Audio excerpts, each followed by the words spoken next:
Sa akin mga langgano, customer ko rin, user nito, bago siyang user mga langgano ng ECD peeling lotion, no? So, tinanong niya ako kung paano ko daw i-apply, no? So, ito lang naman ginagawa natin after natin maligo or maghilamos, no? Kukuha lang tayo ng kunting amount lang.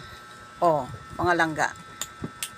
And then, syempre, ipahid natin sa ating noo, magkabila ang pisngi, no? Syempre, hanggang liig yan. Dahil, iisa lang yan. Karugtong natin yan.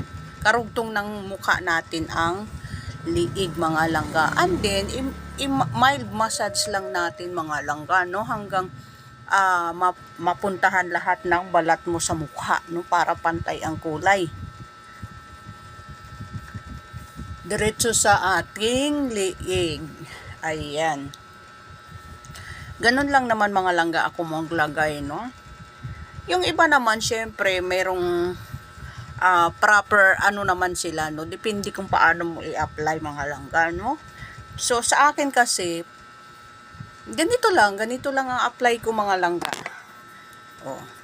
Sa umaga sa umaga. Tapos, sa gabi naman, ganon din, no? Isang ganito rin ang gagawin mo mga langga para maano mo din yung gusto mong ganda ng iyong mukha o balat.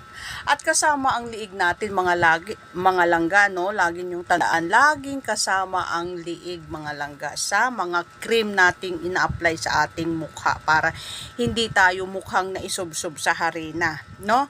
So, ayan, yung sabon naman nito, no, ng ECD mga langga, no, kailangan ibabad mo rin yung katawan mo ng at least 2 minutes, okay na, no? Habang nagkukuskus ka ng iyong buhok, no, babaran mo muna siya yung katawan mo bago.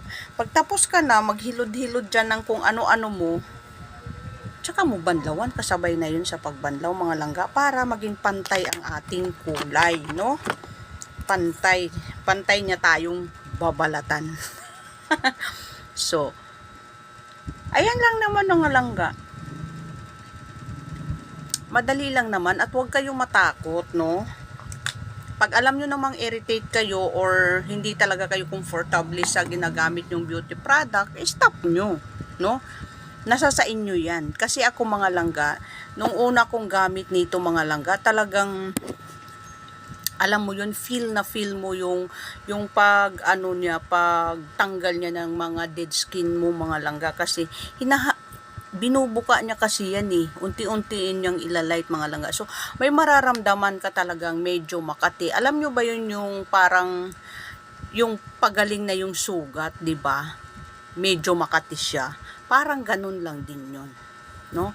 So iba kasi yung may ginagamit tayo, although hindi naman lahat to recommended, no? Pero as long as kaya mo naman bumili, no? Kaya mo pagandahin or ayusin ang sarili mo, why not, 'di ba? Pero hindi din naman talaga kasi yung iba hindi naman naniniwala sa mga ganito.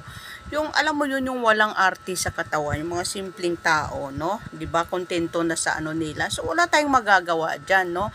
Ang sinasabi ko lang naman is kung gusto mo pang dagdagan ang ganda mo at glowing skin ka, no?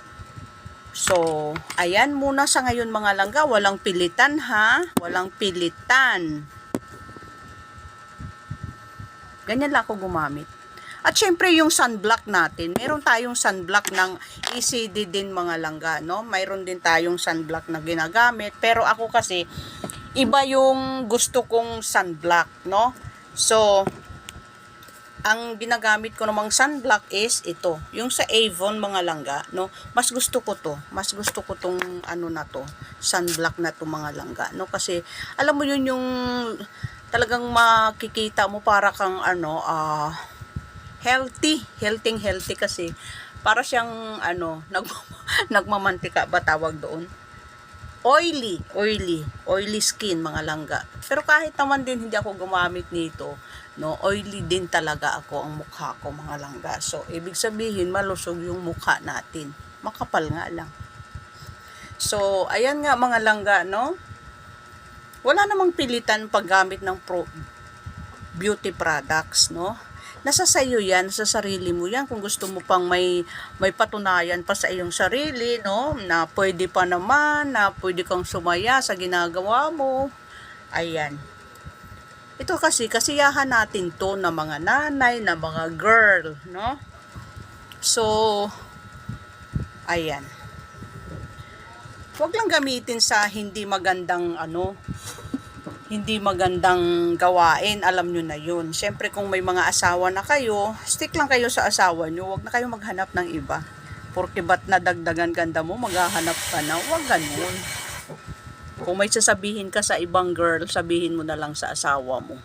Wala pang gulo, walang away, wala pang maghihiwalay. So, masaya lahat. Ayan. Thank you for watching.